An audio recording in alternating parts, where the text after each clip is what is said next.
Atvykus į gamtą labai yra svarbu užmaskuoti savo kūno kvapus ir šalia savęs turiu visą atsinaujinusią į gamtą liniją. Pirmiausia, savo kūno kvapų maskavimą pradėsiu nuo aliejaus į gamtą. Išsitepama visas atviras kūno vietas, aišku, čia kadangi vasara, tai praktiškai visos vietos yra atviros, bet išsitepam tas vietas, kurios yra labiausiai pasiekiamos, jeigu daleisime eitumėt per aukštą žolę ar šiaip po pievas vaikščiotumėt. Tuomet visus viršutinius drabužius išpurkšime aromaterapiniu purškikliu į gamtą.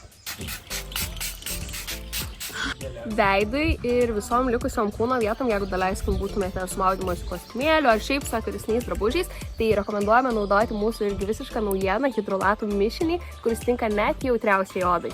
Na ir paskutiniai žingsniai naudosime eterinių aliejų sinergiją į gamtą.